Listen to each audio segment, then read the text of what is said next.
NASCAR free agency has officially begun. Michael McDowell is leaving Front Row Motorsports in a shocking move that is sure to have a major impact on the rest of silly season.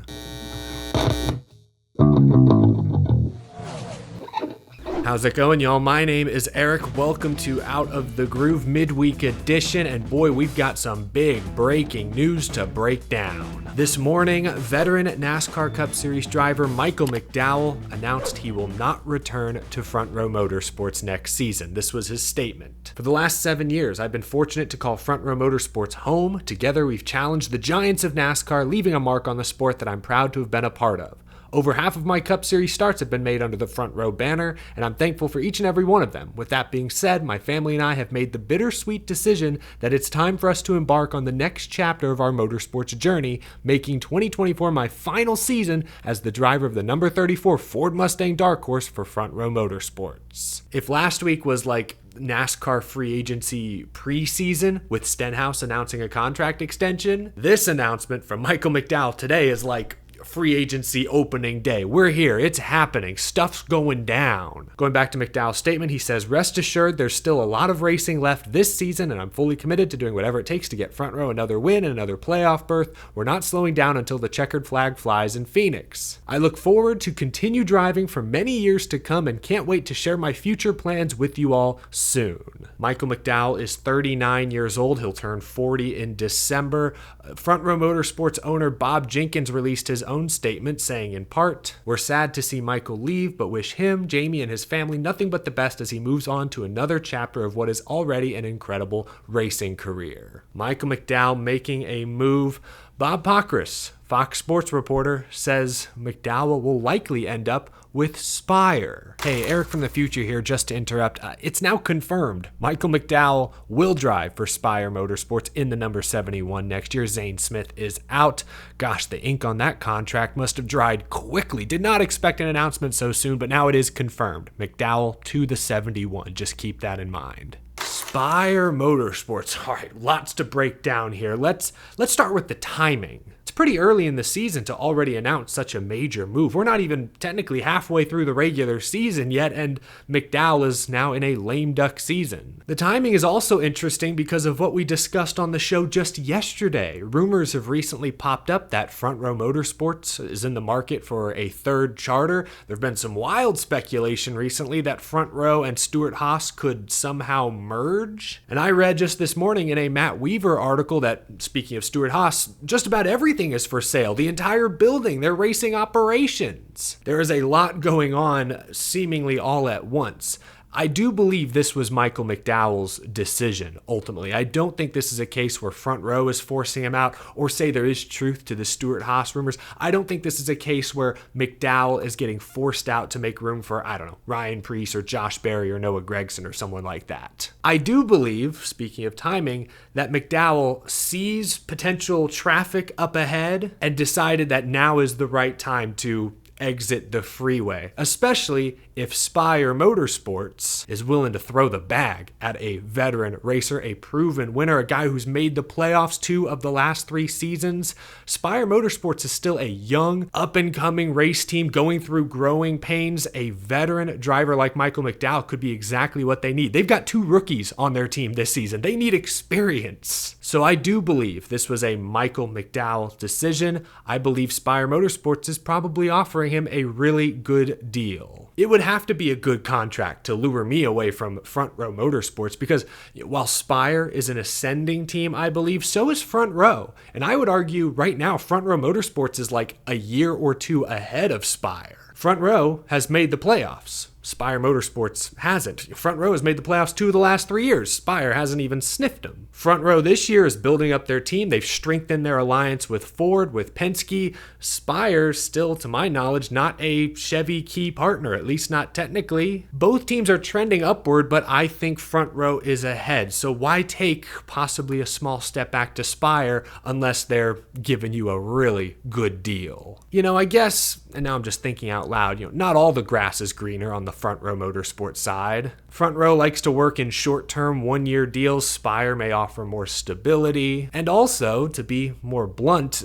Front Row's a Ford team. If I was a Cup Series driver, I would not want to be driving a Ford Mustang Dark Horse right now, just being honest. I know it's only been 12 races, but the Mustang is clearly lagging behind the Camaro and the Camry. And if I'm Michael McDowell, nearly 40 years old, I don't have a whole lot of years left. I can't be waiting around hoping that Ford figures this new car out. No, I'd go to Chevy, where they've already proven they can win. Although that being said, isn't Chevy theoretically going to get a new body in the next year or two? Maybe not. They could keep the Camaro, even if the street Camaros are getting discontinued, right? I don't know. Who knows? I'm not trying to speculate exactly why Michael McDowell is making this decision. I'm just trying to think, if I was in McDowell's position, what would I do? What would I be considering? And, if I was in Michael McDowell's position, Spire may not quite be at Front Row's level yet, but with all that Gainbridge investment and the rumors of, Andretti Autosport, maybe Honda in the next couple of years, I know that's far down the line. I'm reaching, but there's reasons to be excited over at Spire. If I'm Michael McDowell, towards the end of my career, I'm at the end of my prime, that could be an exciting group to be a part of. Again,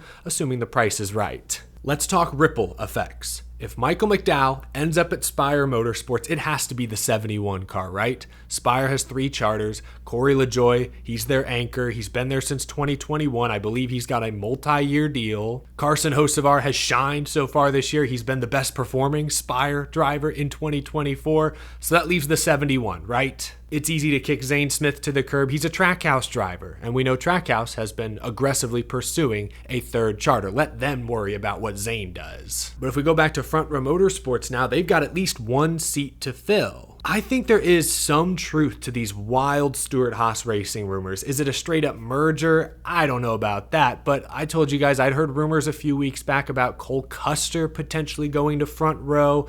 Perhaps the 34 seat could be his. Front Row could still buy a 3rd charter. They could have the 34 and maybe the 36 full-time next year. That's 2 seats they need to fill. Is that a spot for a Josh Berry or a Noah Gragson? That's just me speculating. I would like to see a veteran fill McDowell's shoes. Shoot, if Ricky Stenhouse Jr. hadn't signed an extension, I would actually suggest maybe Ricky makes sense for the 34, but he's off the table. What about Ryan Preece? Has not had much Cup Series success, but he's a veteran racer. I don't know. Maybe the money makes sense there. I still think Cole Custer right now, I don't want to say makes the most logical sense, but that just feels like where this is leaning. I'm going to go with Cole Custer. He's probably Ford's top prospect in the lower ranks right now. He's the defending Xfinity Series champion, and to his credit, Cole Custer does have a Cup Series win on his resume. You can't say the same about 75% of the current Stewart-Haas Cup stable. Moving over to Trackhouse now, if Zane Smith is out at Spire, he needs a seat at Trackhouse. Trackhouse trying to get a 3rd charter, but what if they can't? What happens to Daniel Suarez? I know he's got to win this year. He's locked into the playoffs, but could his job still potentially be in jeopardy? What about Shane Van Gisbergen? The guy didn't move all the way from New Zealand to race Xfinity Series full time. He wants to go Cup racing sooner rather than later. Gosh, so interesting. That's what I'm saying. Michael McDowell leaving Front Row obviously leaves at least 1 seat to fill there, but it also kicks Zane Smith out of Spire. He's got to find a seat with Trackhouse. There's no room at Trackhouse. And all of this is swirling around Stewart-Haas Racing, I believe. They are still at the core of what is sure to be a wild NASCAR silly season. Thinking out loud about Zane Smith, I hope he ends up with Trackhouse because I know this year has been an absolute disaster so far with Spire, but we know Zane Smith is a good race car driver. I think he's in a similar situation now to what Noah Gragson was in last year with Legacy Motor Club. Rookie driver for a team that's sort of in an awkward transition. Remember, Legacy was a Chevy team that had already announced they were switching to Ford. Zane right now is in a Spire car that's prepped by Trackhouse that, kind of confusing, kind of convoluted. Noah got out of Legacy, wound up at Stewart-Haas, and 3 straight top 10 finishes. He's running way better in that 10 car than Eric Almirola did the last couple of years. He's putting his talents on full display. I think Zane Smith, if he gets over to Trackhouse, could do the same thing next year. I'm not giving up on Zane Smith. He's a Truck Series champion, a proven winner. I know he's 34th in points right now or whatever. He's better than that. And I think when he gets in the right situation, he'll show it. So again, ripple effects. Where does Zane Smith go if McDowell takes his seat at Spire? So many possibilities are on the table. Ricky Stenhouse Jr. last week kicked off silly season, got us talking about it. But this move from Michael McDowell is a stunner, a shocker, I must say. This is the kind of move that earned silly season the silly season name. Anyway, share your thoughts down in the comment section below. Over the next couple of years, do you think McDowell leaving Front Row for Spire is a good career move? Is it just about the money? What do you think of McDowell's decision, and what kind of ripple effects do you believe this move will have across the NASCAR industry? Real quick before we go, I want to share this clip with you all. We can react to it. Justin Marks, Trackhouse team owner, was talking charters and the new charter agreement on SiriusXM NASCAR radio this morning. The car did not reduce the cost to go racing. It just moved the cost centers around. We don't run the fab shop like we used to, obviously, but we've taken what that cost and we've put it in other areas. We put it in engineering and simulation and, data mining and all that kind of stuff.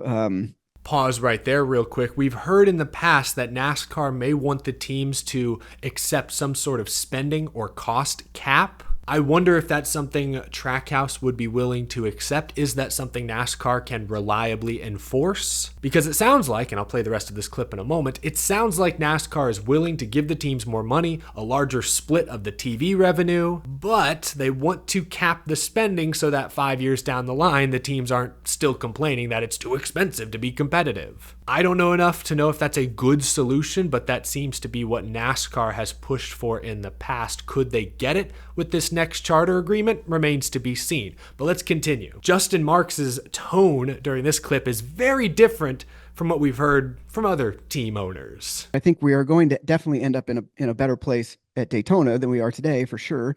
But my point is around those conversations around cost and the business model of the teams, NASCAR has been very responsive to that and have proposed a framework in front of us to address that issue. And I think that we'll get to a better place.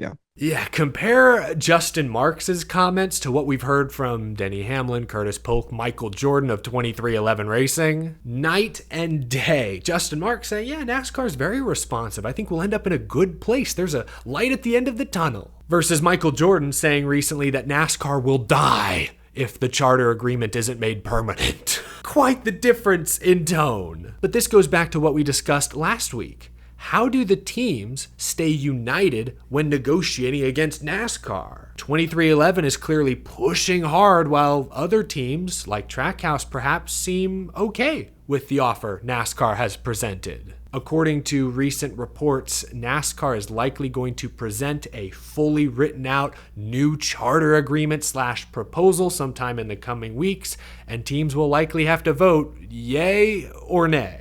I'm not sure there will be a ton of negotiating at that point. If I try to read into Justin Marks' tone there, it sounds like Trackhouse might be a yay, while 23XI, if I had to guess, will be a nay. So what happens then? How do the teams stay unified when negotiating against NASCAR, who I believe has the most leverage? It's tough. It's why it's taken 2+ years to get to this point, and we're still not all that close to the finish line. I just wanted to share that clip with y'all because I found Justin Marks and Denny Hamlin's tones to be radically different, and that does, I think, say something about these negotiations and where the teams and NASCAR are at. Leave a comment down below if you agree with how I'm reading into things. Let me know if you disagree. That's going to do it for this packed episode of Out of the Groove.